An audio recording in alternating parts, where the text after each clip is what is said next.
The desert heat shimmered off the concrete at Davis-Monthan Air Force Base as Technical Sergeant Maya Rodriguez crawled under the belly of the A-10 Thunderbolt. Her wrench slipped slightly in her sweaty palm as she worked to remove the access panel to the GAU-8 Avenger cannon. The massive 30mm gun was the heart and soul of the aircraft, and Maya knew every bolt, every wire, and every component like the back of her hand.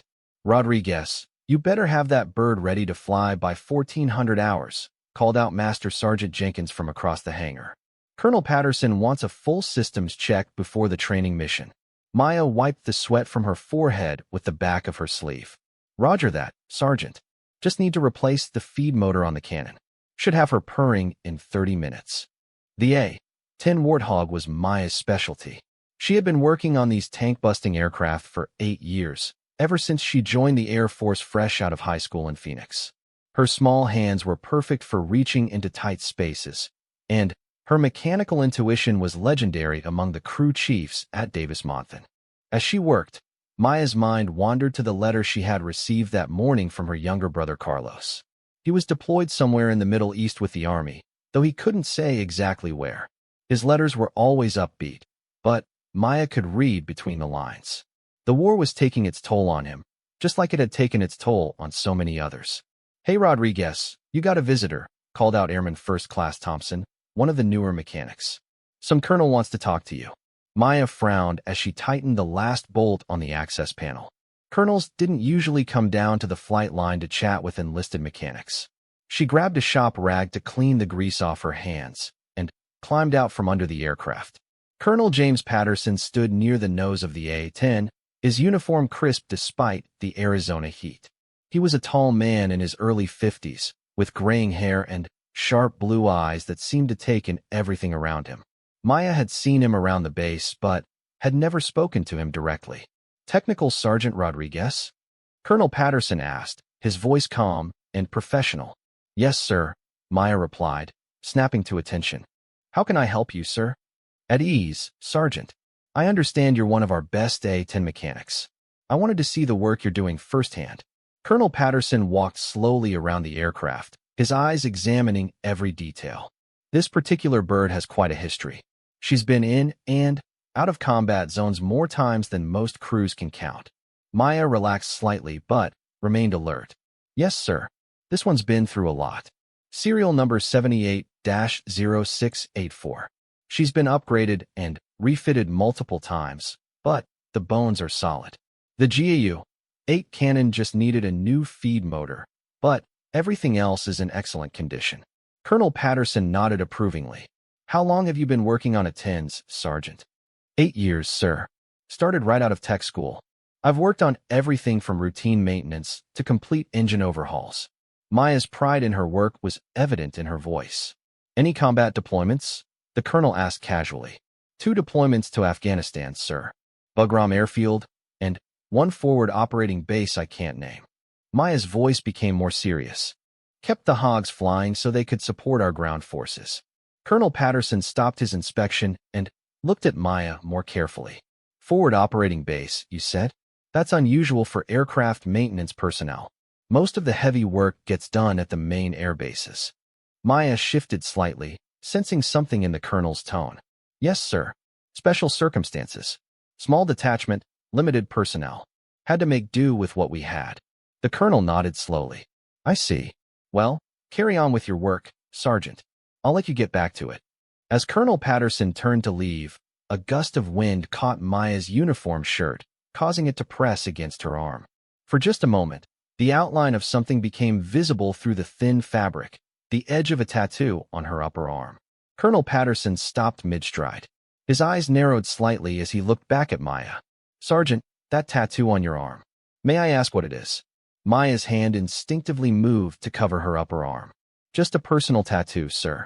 Nothing inappropriate or against regulations." "I'm sure it's not," Colonel Patterson said, his voice taking on a different quality. "But I'm curious about the design. Would you mind showing me?" Maya hesitated. The tattoo wasn't something she usually showed to anyone, especially not senior officers.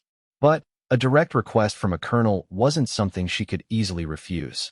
Slowly, Maya rolled up her left sleeve, revealing a detailed tattoo on her upper arm. It showed an A-10 Thunderbolt flying low over mountainous terrain.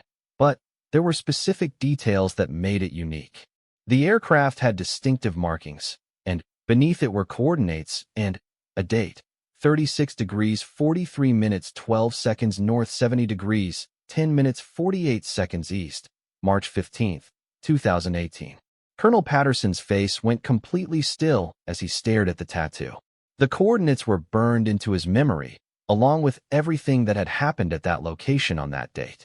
"Sergeant," Colonel Patterson said quietly, "where exactly did you serve during your deployment to Afghanistan?" Maya's heart began to race. The coordinates and date on her tattoo weren't something she had ever expected anyone to recognize. "Various locations, sir." The deployment records would have the specific details. Colonel Patterson stepped closer, his voice dropping to barely above a whisper. "Those coordinates, Sergeant. Do you know what happened at that location on March 15, 2018? Maya's mouth went dry. She had hoped never to have this conversation with anyone, especially not a colonel she barely knew. "Sir, I would need to check my records to be certain about specific dates and locations." "No need to check records, Sergeant. I was there." Colonel Patterson's eyes never left Maya's face. Forward Operating Base Shank. The attack on the convoy heading to the village of Nurk. 16 soldiers pinned down by Taliban fighters for 8 hours. The color drained from Maya's face. She had never expected to meet anyone who knew about what happened that day, certainly not here at Davis-Monthan, thousands of miles away from that remote corner of Afghanistan. "Sir, Maya began. But Colonel Patterson held up his hand. "What was your call sign that day, Sergeant?" he asked, his tone making it clear this wasn't really a question. Maya looked around the hangar, making sure no one else was within earshot. Master Sergeant Jenkins was working on another aircraft 50 feet away, and the other mechanics were busy with their own tasks. "Wrench 1, Maya said quietly. "My call sign was Wrench 1. Colonel Patterson closed his eyes for a moment, and when he opened them, they showed a mix of disbelief and recognition. "You were the maintenance tech who got that damaged A-10 back in the air, the one that had taken multiple hits during the first gun run." Maya nodded slowly. "Aircraft 80-0264. She took 3 AK rounds through the left wing and had hydraulic fluid leaking from multiple systems. Pilot said the gun was jamming every 30 rounds. "Captain Sarah Mitchell," Colonel Patterson said. "She was the pilot. And you fixed that aircraft under fire, in the middle of a combat zone, with nothing but basic tools and spare parts." "I did what needed to be done, sir. Those soldiers on the ground were depending on air support." Maya's voice was steady, but her hands were shaking slightly. Colonel Patterson was quiet for a long moment, processing what he was learning. "Sergeant, what you did that day saved 16 lives. Maybe more. That A-10 provided the close air support that allowed the convoy to fight their way out of the ambush." Maya didn't respond immediately. The memories of that day were still vivid, even after 7 years. The sound of gunfire, the smell of hydraulic fluid and jet fuel, the desperate radio calls from the soldiers on the ground, and the impossible decision she had made to leave the relative safety of the forward operating base to repair an aircraft in an active combat zone. "Sir, with respect, what happened that day was classified. I've never discussed the details with anyone outside the immediate chain of command." Maya's training was kicking in, reminding her of the security protocols surrounding special operations. "You're right, Sergeant. It was classified. Still is, officially." Colonel Patterson glanced around the hangar, then back at Maya. "But sometimes circumstances change. Sometimes people who were involved in classified operations find themselves in the same place years later, purely by coincidence." Maya studied the colonel's face, trying to read his intentions. "What's your connection to FOB Shank, sir? If you don't mind me asking." "I was the ground commander for the convoy that day," Colonel Patterson said simply. "I was a lieutenant colonel then, leading a joint task force to deliver medical supplies and engineering equipment to the village. I was in the lead vehicle when the Taliban opened fire." Maya felt like the ground had shifted beneath her feet. The officer she had been talking to casually about aircraft maintenance was the same man whose voice she had heard on the radio 7 years ago, calling for immediate close air support as his convoy came under heavy fire. "You were Falcon 6, Maya said, the radio call sign coming back to her memory. "That's right. And you were the voice on the radio who told Captain Mitchell that she would have her aircraft ready to fly in 20 minutes, despite the fact that it had been shot full of holes." Colonel Patterson's voice carried a note of respect that hadn't been there before. Maya remembered that day with crystal clarity. The A-10 had returned to FOB Shank after its first gun run against the Taliban positions, smoking and leaking fluids. Captain Mitchell had reported multiple system failures and said the aircraft was not mission-capable. But Maya had looked at the damage and made a different assessment. The hydraulic leaks could be patched temporarily. The wing damage was superficial, and the gun jamming was probably caused by a bent feed chute that could be straightened with the right tools. The problem was that the right tools weren't available at FOB Shank. The forward operating base had only basic maintenance capabilities, nothing like the full maintenance shops at Bagram or Kandahar. Maya would have to improvise with whatever she could find. "I remember telling Captain Mitchell that I needed her to keep the aircraft running while I worked," Maya said. "Couldn't afford to let the engine cool down because we might not be able to get it started again without ground support equipment." Colonel Patterson nodded. "I remember hearing that conversation on the radio." Mitchell was skeptical that field repairs could be done quickly enough to matter. The Taliban had us pinned down pretty effectively. Maya had ignored the skepticism and focused on the problem. The hydraulic leaks were the easiest to address. Military aircraft were designed to operate with multiple system failures, and the A-10 was particularly robust. She had used speed tape and clamps to seal the leaks temporarily, knowing they would hold long enough for one more mission. The gun jamming was more complex. Maya had to remove panels and inspect the ammunition feed system while the aircraft engine continued running just a few feet away. The bent feed chute was exactly where she had suspected, damaged by shrapnel from one of the AK rounds. "The worst part was fixing the gun while we could still hear the firefight," Maya continued. "Every few minutes, we'd hear small arms fire in the distance, and I knew time was running out." Colonel Patterson remembered those sounds too. His convoy had taken cover behind their vehicles and in a small irrigation ditch, but their position was not sustainable. The Taliban fighters had the high ground and were well positioned to prevent the convoy from moving forward or back. The first A-10 gun run had scattered some of the attackers, but not enough to allow the convoy to move. And when the aircraft developed problems and had to return to base, Colonel Patterson had wondered if help would arrive in time. "How long did the repairs actually take?" Colonel Patterson asked. 18 minutes, Maya replied without hesitation. "I told Captain Mitchell 20, but we launched after 18. I was still buttoning up the access panels when she taxied for takeoff." Colonel Patterson smiled slightly. "I remember the radio call when she announced she was wheels up and inbound to our position. It was one of the most welcome sounds I've ever heard." The second gun run had been devastatingly effective. Captain Mitchell had put 30mm rounds exactly where they needed to go, forcing the Taliban fighters to abandon their positions and flee into the mountains. The convoy had been able to continue its mission and deliver the much-needed supplies to the village. But what Colonel Patterson hadn't known until this moment was the full story of how that aircraft had been repaired under impossible conditions by a young technical sergeant who refused to accept that the mission was over. "Sergeant, why did you get that tattoo?" Colonel Patterson asked. "It's not the kind of thing most people would want to remember." Maya was quiet for a moment, considering how to answer. "Because it was the most important 20 minutes of my life, sir. Everything I had learned, everything I had trained for, came down to those 20 minutes. And because 16 soldiers got to go home to their families because I did my job right." Colonel Patterson understood completely.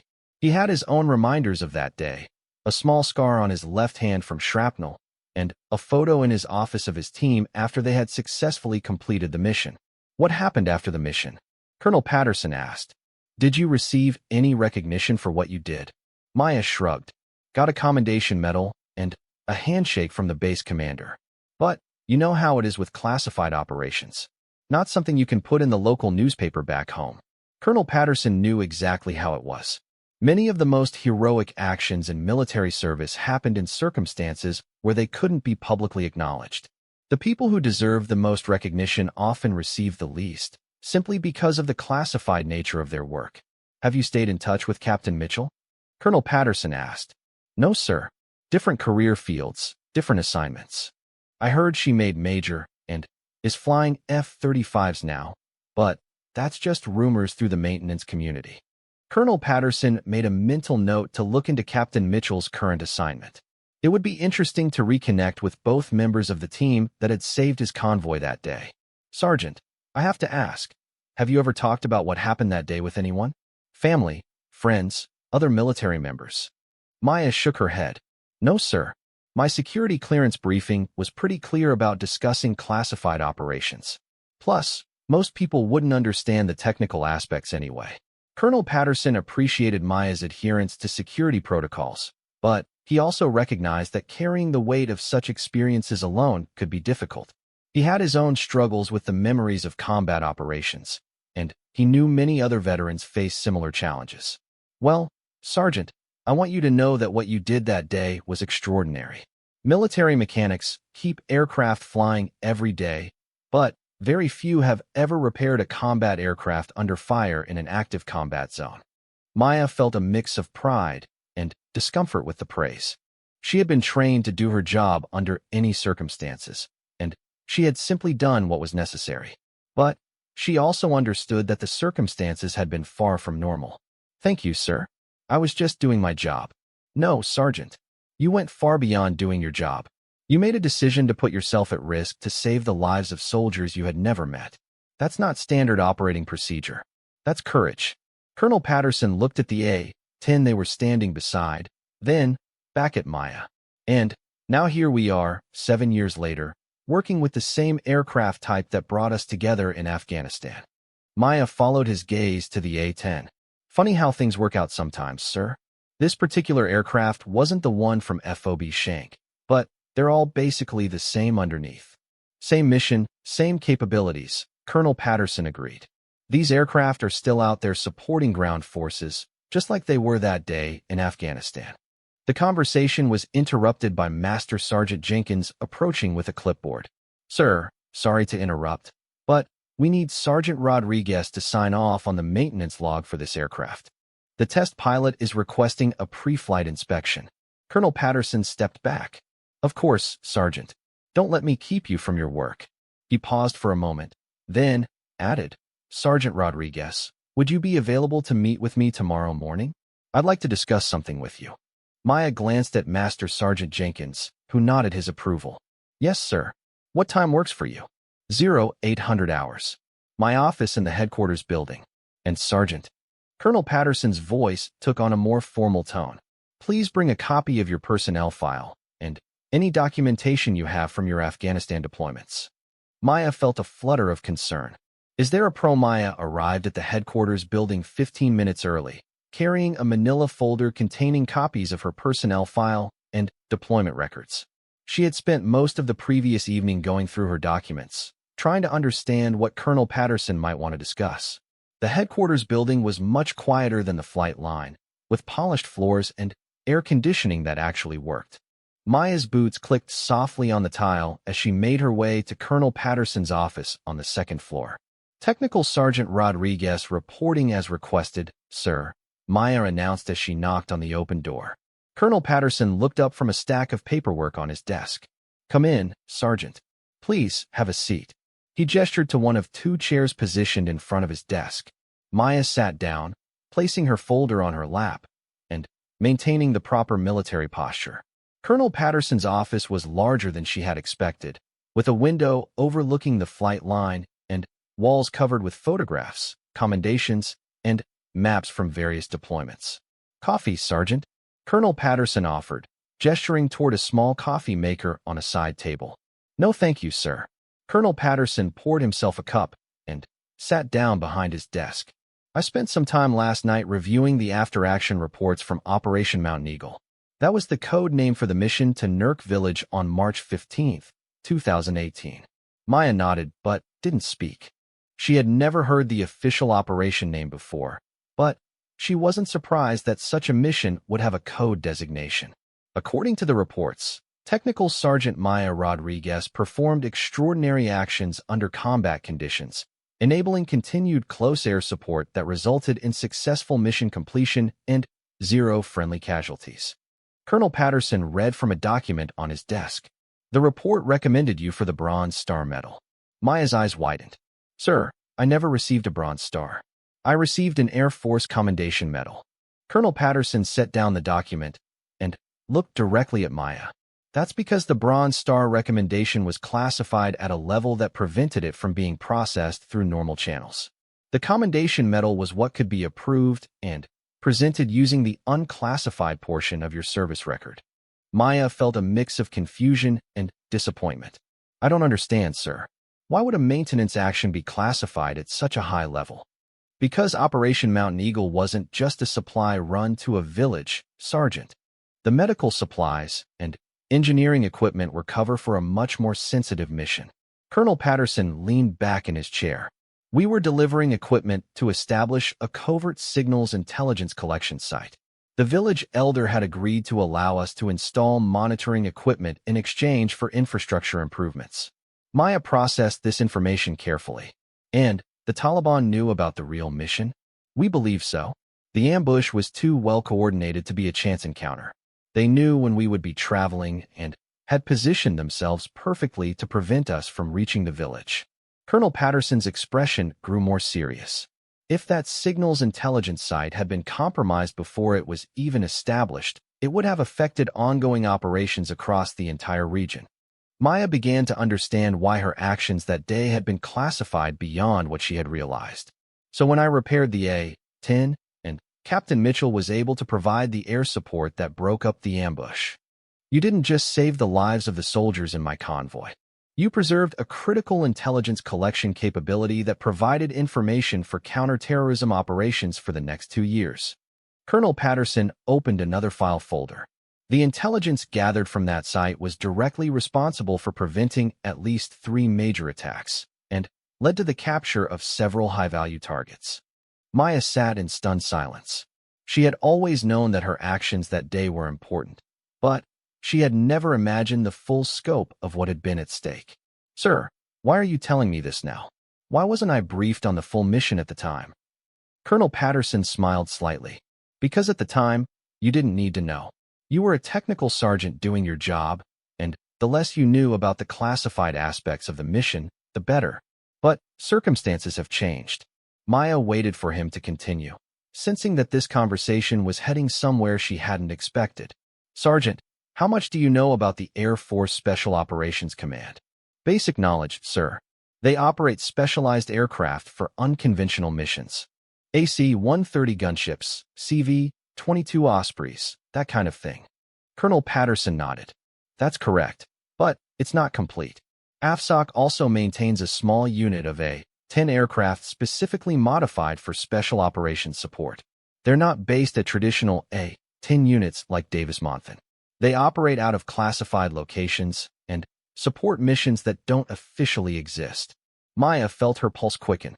And these aircraft require specialized maintenance personnel? Exactly. Personnel who have demonstrated the ability to perform complex repairs under extreme conditions. Personnel who already have the security clearance and experience necessary to work on classified missions. Colonel Patterson leaned forward. Personnel like you, Sergeant. Maya's mind raced as she considered the implications. Sir, are you offering me a new assignment? I'm offering you an opportunity, Sergeant. An opportunity to use your skills in support of missions that could have strategic impact, not just tactical. Colonel Patterson opened another folder and pulled out a single sheet of paper. This is a preliminary assessment for assignment to the 4th Special Operations Squadron. It's based on your performance record, your security clearance level, and your demonstrated capabilities under combat conditions. Maya looked at the document without touching it. What would this assignment involve, sir? I can't give you specific details until you've been fully briefed and have signed additional security agreements. But I can tell you that you would be working with some of the most advanced A-10 variants in the Air Force inventory, supporting missions that require absolute precision and reliability. Maya thought about her current assignment at Davis-Monthan. She enjoyed the work and had built strong relationships with her fellow mechanics. But She also remembered the feeling of satisfaction she had experienced that day at FOB Shank, knowing that her technical skills had directly contributed to saving lives and completing a critical mission. Would I be required to deploy regularly? Maya asked. More frequently than your current assignment, but not continuously.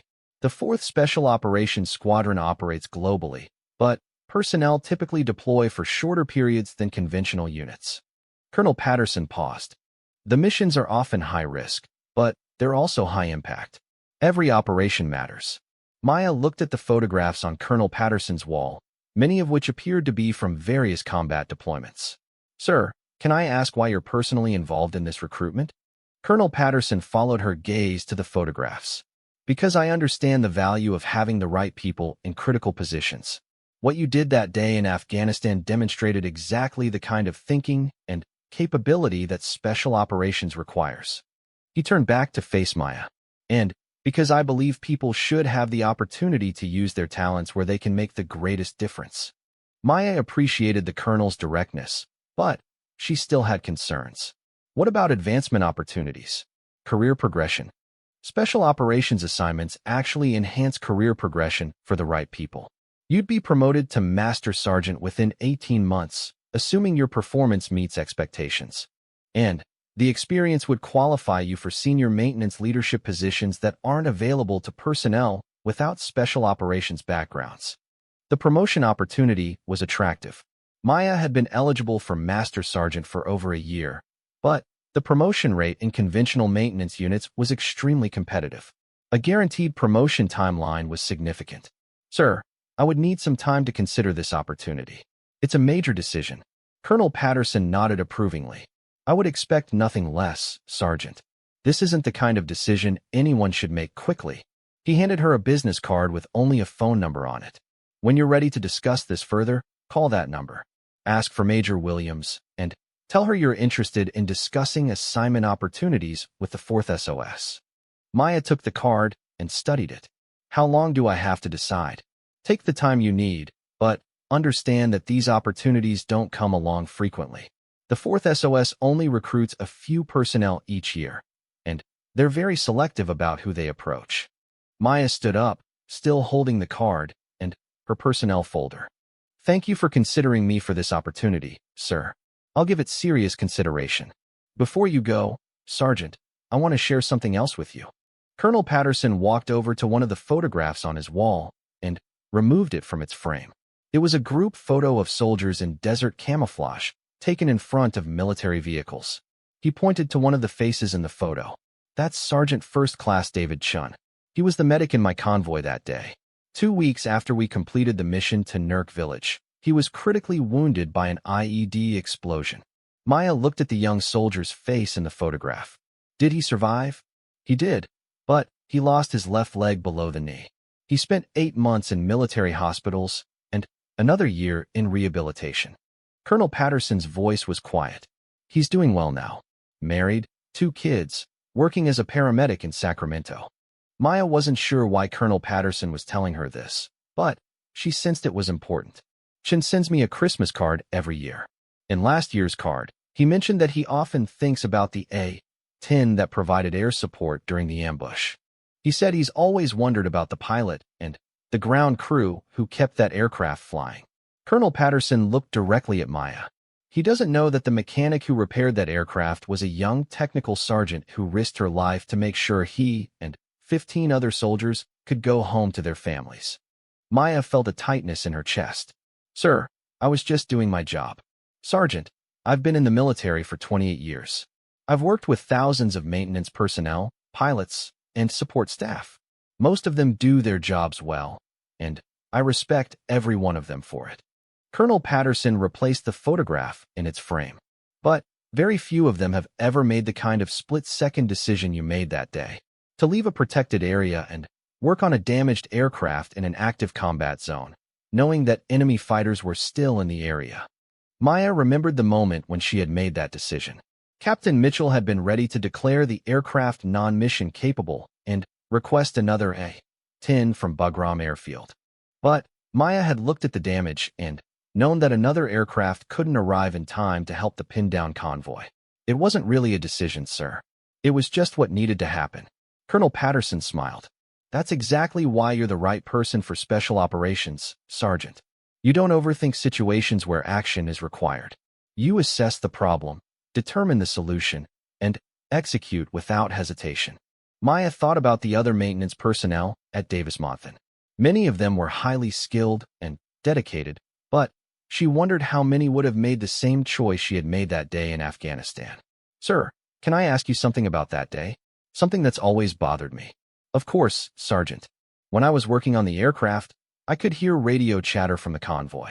At one point, I heard someone say that the Taliban fighters seemed to know exactly where you were going and when you would be there. Maya paused. Do you think there was a security leak? Colonel Patterson was quiet for a moment.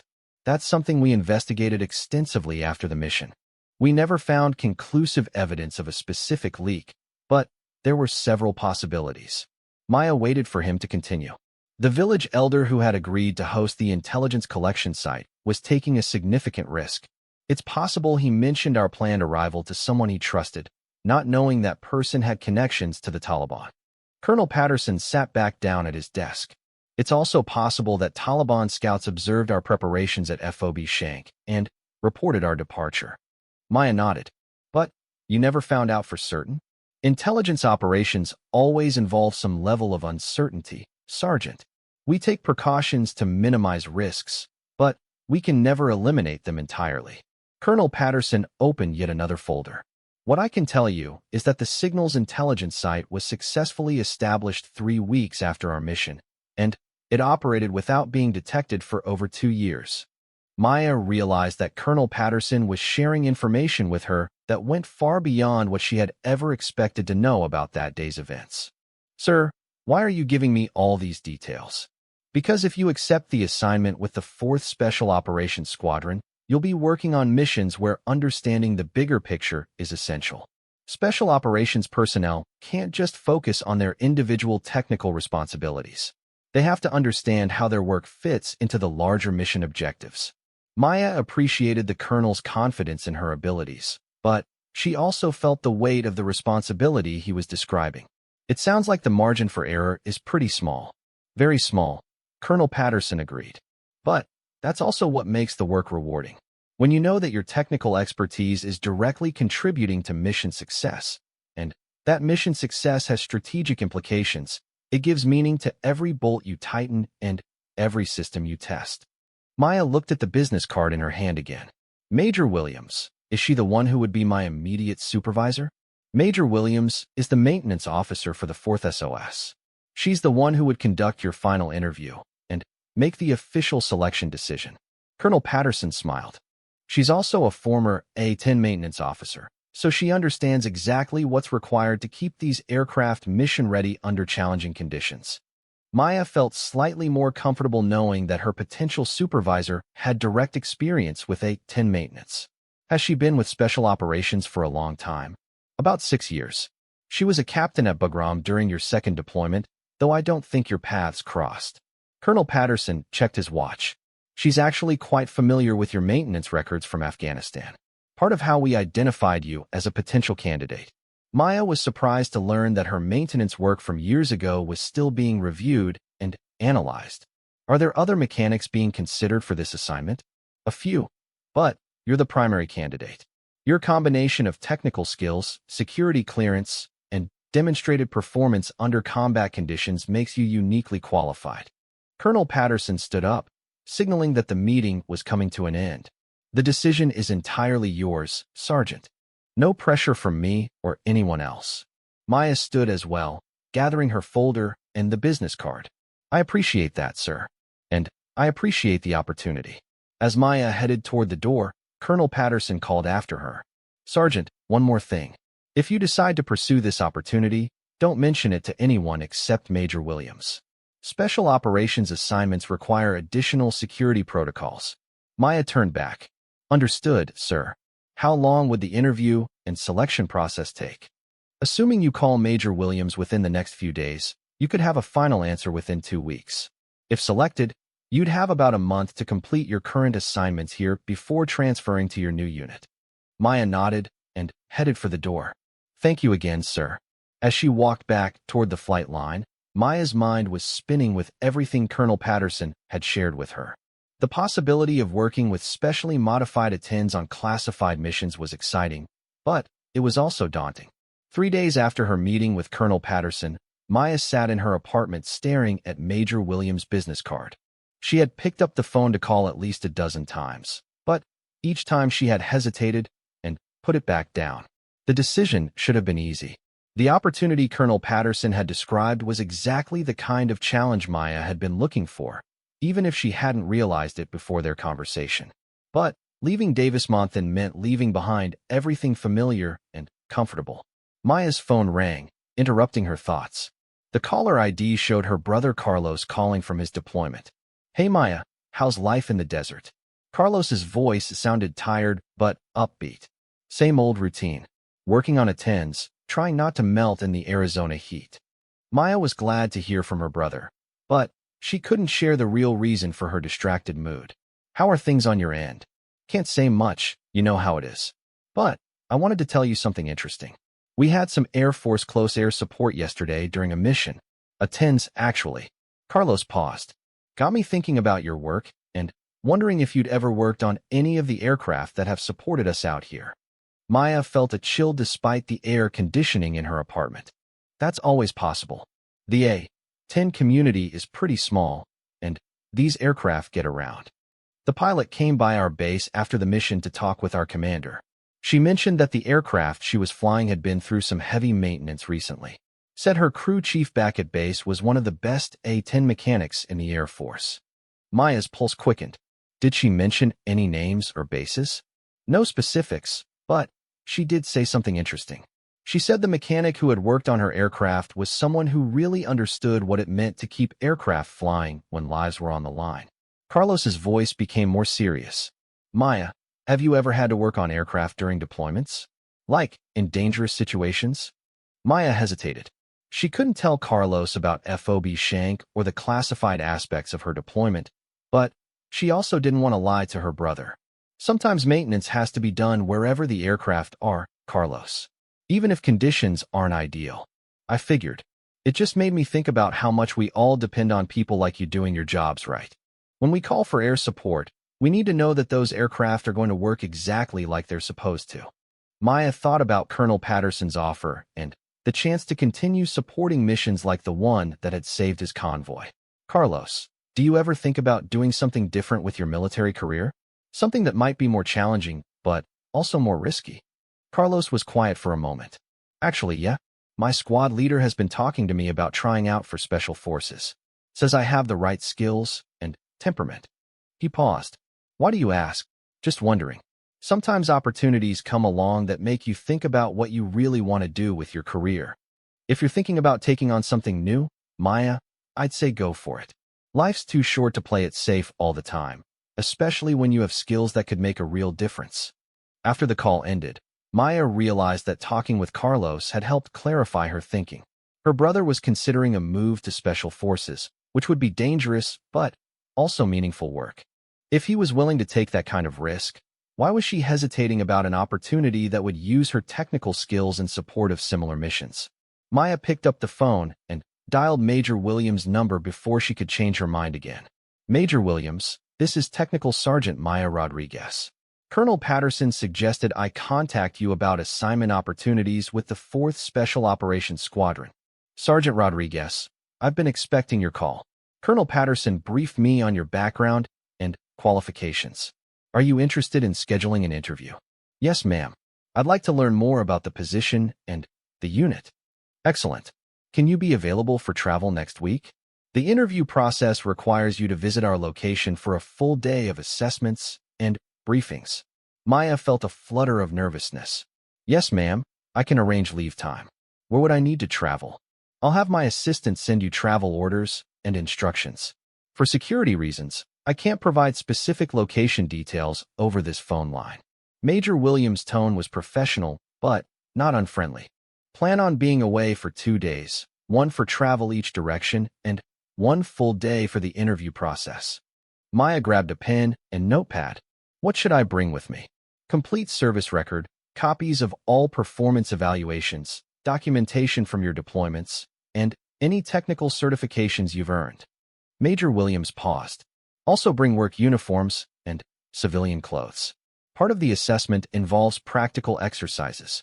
Maya made notes as Major Williams spoke. Will I be able to see the aircraft and facilities during the visit? Depending on how the interviews go, yes. We'll want to see how you interact with our specific aircraft configurations and maintenance procedures. Major Williams' voice took on a slightly more personal tone. Sergeant, I should mention that Colonel Patterson spoke very highly of your technical abilities and your performance under combat conditions. That carries significant weight in our selection process. Maya felt both pride and pressure at the recommendation. Thank you, ma'am. I'll do my best during the assessment. I'm confident you will. My assistant will contact you within 24 hours with travel arrangements. Do you have any other questions about the process? Maya had dozens of questions, but she sensed that Major Williams couldn't answer most of them over an unsecured phone line. No, ma'am. I'll wait for the travel instructions. Very good. I look forward to meeting you next week, Sergeant. After hanging up, Maya sat back and realized there was no turning back now. She was committed to at least exploring the opportunity, even if she ultimately decided not to accept the assignment. Maya spent the rest of the evening organizing her military documents and thinking about what the interview process might involve. Practical exercises suggested she would be working on actual aircraft, which meant she needed to be prepared to demonstrate her technical skills under observation. The next morning at Davis-Monthan, Maya found it difficult to concentrate on her routine maintenance tasks. Master Sergeant Jenkins noticed her distraction during the morning briefing. Rodriguez, you seem like your mind is somewhere else today. Everything okay? Maya couldn't tell Jenkins about the special operations opportunity, but she needed to arrange leave time without raising suspicions. Just some personal business I need to take care of, Sergeant. I may need a couple of days off next week. Jenkins consulted his schedule. We're not too busy next week. Submit your leave request, and I'll approve it. He looked at Maya with mild concern. Nothing serious, I hope? No, Sergeant, nothing serious. Just something I need to take care of. Maya was relieved that Jenkins didn't press for details. She had always been a reliable performer, so he had no reason to question her need for time off. That afternoon, Maya received a phone call from Major Williams' assistant with detailed travel instructions. She would fly from Tucson to Las Vegas, then take a connecting flight to a regional airport she had never heard of. From there, she would be met by military personnel and transported to the interview location. The level of security surrounding even the travel arrangements made Maya realize just how different this assignment would be from anything she had experienced before. Special operations units operated with a degree of secrecy that was completely foreign to conventional maintenance units. Maya spent the weekend researching what little publicly available information she could find about Air Force special operations. Most of the details were classified, but she learned enough to understand that these units operated with much smaller teams and much higher performance standards than conventional units. Monday morning, Maya submitted her leave request and began making final preparations for her trip. She carefully packed her service records and technical certifications, making sure she had documentation for every aspect of her military career. As she packed her uniforms, Maya noticed the tattoo on her upper arm in the mirror. The coordinates and date that had started this entire process were still clearly visible, a permanent reminder of the day that had apparently shaped the course of her career in ways she had never imagined. Maya wondered if other members of the 4th Special Operations Squadron had similar stories, moments in their careers when they had exceeded normal expectations and demonstrated the kind of capabilities that special operations required. Tuesday afternoon, Maya found herself on a small commuter aircraft flying over desert landscape that looked remarkably similar to the terrain around Davis-Monthan. As the plane descended toward the regional airport, she could see what appeared to be a military installation in the distance, though it was too far away to make out any details. A staff sergeant in civilian clothes met Maya at the airport and drove her to the military installation. The base was smaller than Davis-Monthan, but appeared to be much more heavily secured, with multiple checkpoints and security procedures that Maya had never encountered before. First time visiting a special operations facility? The staff sergeant asked as they approached the final checkpoint. Yes, it's quite different from conventional bases. The staff sergeant smiled. Everything about special operations is different, Sergeant. That's what makes it challenging and rewarding at the same time. Maya was escorted to a guest quarters building where she would spend the night before beginning her interviews the next morning. The accommodations were comfortable but sparse, and Maya noticed that there were very few people visible around the facility. After checking in, Maya was given a brief orientation about the next day's schedule.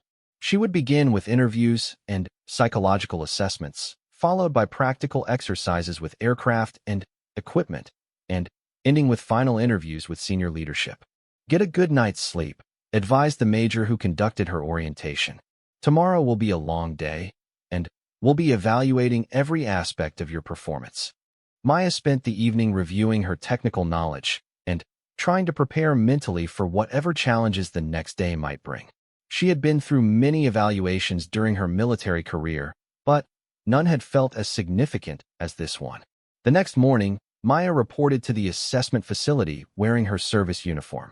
Major Williams was waiting in a conference room, along with two other officers she didn't recognize. Sergeant Rodriguez, welcome to our facility. I'm Major Williams, and these are Lieutenant Colonel Brooks and Major Chun, who will be participating in your assessment today. Maya stood at attention and introduced herself formally. Major Williams gestured for her to take a seat at the conference table. We're going to begin with some background questions about your military career and your motivation for seeking assignment with Special Operations, Major Williams began. Please be completely honest in your responses. We value straightforward answers over what you think we want to hear. For the next hour, the three officers asked Maya detailed questions about her technical training, her deployment experiences, and her long-term career goals. They were particularly interested in situations where she had faced unexpected challenges and how she had responded. Sergeant Rodriguez, tell us about a time when you had to make a quick decision under pressure that could have had serious consequences if you had chosen wrong, Lieutenant Colonel Brooks requested. Maya knew immediately that they were asking about FOB Shank, even though they hadn't mentioned it directly. During my deployment to Afghanistan, I had to decide whether to attempt field repairs on a combat-damaged A-10 under challenging conditions or recommend that the aircraft be declared non-mission capable. What factors did you consider in making that decision? Major Chen asked.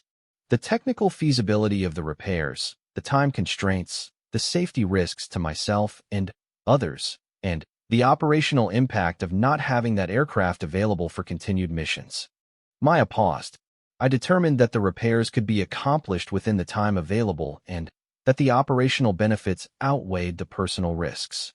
Major Williams made notes as Maya spoke.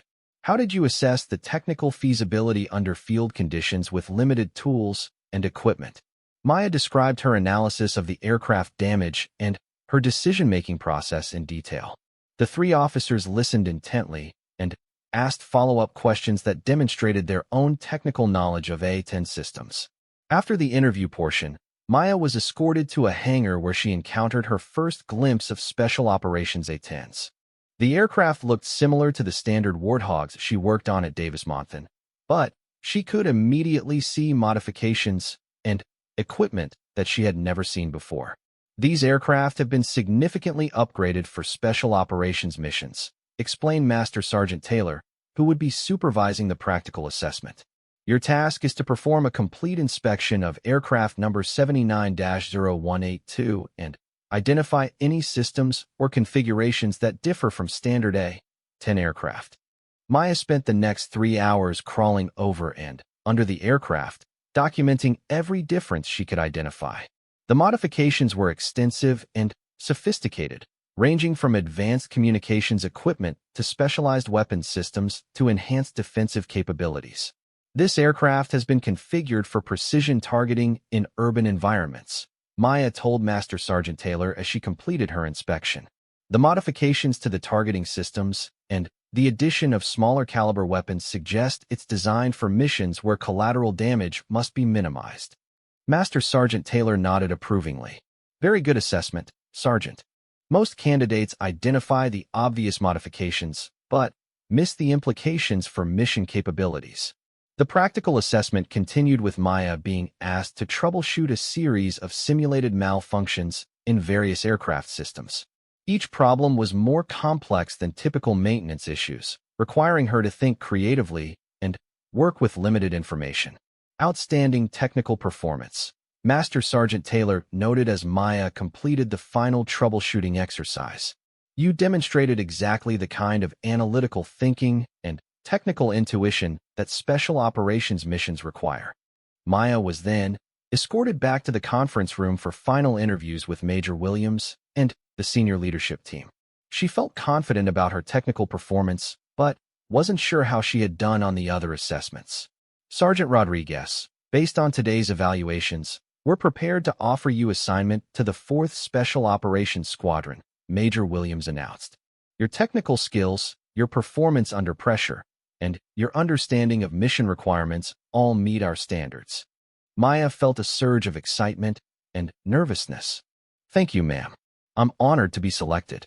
Before you accept, I want to make sure you understand what you're committing to, Lieutenant Colonel Brooks added.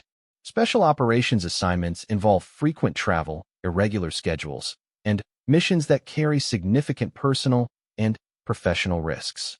The work is rewarding, but it's also demanding in ways that conventional assignments are not. Maya thought about her comfortable routine at Davis-Monthan and compared it to the unknown challenges of special operations. But she also remembered the feeling of satisfaction she had experienced that day at FOB Shank, knowing that her technical skills had directly contributed to saving lives. I understand the challenges, sir. I'm ready to accept the assignment. Major Williams smiled. Excellent. You'll receive official orders within 2 weeks, with a reporting date approximately 6 weeks from today. That will give you time to complete your current responsibilities and arrange for the transfer. As Maya prepared to leave the facility the next morning, she reflected on how much her life had changed in just a few days. A chance encounter with Colonel Patterson had led to an opportunity she had never imagined, and now she was embarking on a completely new phase of her military career. The flight back to Tucson gave Maya time to think about how she would explain her upcoming transfer to her colleagues at Davis-Monthan. She couldn't share the details of her new assignment, but she could at least let them know that she was moving on to new challenges. More importantly, Maya realized that she was finally going to have the chance to use her technical skills in support of missions that could have strategic impact. The routine maintenance work at Davis-Monthan had been satisfying, but it hadn't provided the sense of purpose that she had experienced during her deployments. As the aircraft descended toward Tucson, Maya could see Davis-Monthan Air Force Base in the distance, with rows of A-10’s lined up on the flight line. In just a few weeks, she would be leaving all of this behind for a new assignment with aircraft and missions that most people would never know existed. But Maya was ready for the challenge. The tattoo on her upper arm had started this journey by connecting her to Colonel Patterson, but now it represented something more, a commitment to using her skills where they could make the greatest difference, regardless of the personal risks involved. The adventure was just beginning. She thought about her current life at Davis-Monthan. She had a comfortable apartment off base, a routine that she enjoyed, and co-workers who had become close friends. Leaving all of that for an unknown assignment with an elite unit would be a major change. But she also thought about that day at FOB Shank and the feeling of knowing that her technical skills had made a life-or-death difference. That feeling had stayed with her for 7 years, and she had never experienced anything quite like it in her routine maintenance work. As Maya changed back into her work uniform and prepared to return to the flight line, she realized that Colonel Patterson had given her much more than just a job opportunity. He had given her a chance to understand the full significance of the most important day of her military career. Now she had to decide whether she was ready to seek out more days like that one, or whether she was content with the steady, predictable work of maintaining aircraft that would probably never see combat again. The choice was entirely hers, but Maya suspected she already knew what her answer would be. "Lem, sir." Colonel Patterson smiled. "No problem at all, Sergeant. Quite the opposite, actually. But we'll discuss the details tomorrow." As Colonel Patterson walked away, Master Sergeant Jenkins looked at Maya with curiosity. "What was that all about, Rodriguez? Colonels don't usually come down here to chat about tattoos." Maya rolled her sleeve back down and picked up her tools. "I'm not sure, Sergeant. Guess I'll find out tomorrow morning." But even as she said it, Maya had a feeling that tomorrow's meeting was going to change everything. The tattoo that had been her private reminder of the most important day of her military career had somehow connected her to the officer whose life she had helped save 7 years ago in a remote corner of Afghanistan. As she completed the final checks on the A-10’s cannon system, Maya couldn't help but wonder what Colonel Patterson wanted to discuss. Her personnel file was spotless, her performance evaluations were excellent, and she had never been in any kind of trouble. Whatever Colonel Patterson had in mind, Maya was certain it had something to do with that day at FOB Shank and the classified mission that had brought them together under fire. The desert sun was beginning to set as Maya finished her work and prepared to head home. But her mind was already focused on tomorrow morning's meeting and the conversation that might finally give her some answers about why her past had suddenly caught up with her at Davis Monthan Air Force Base.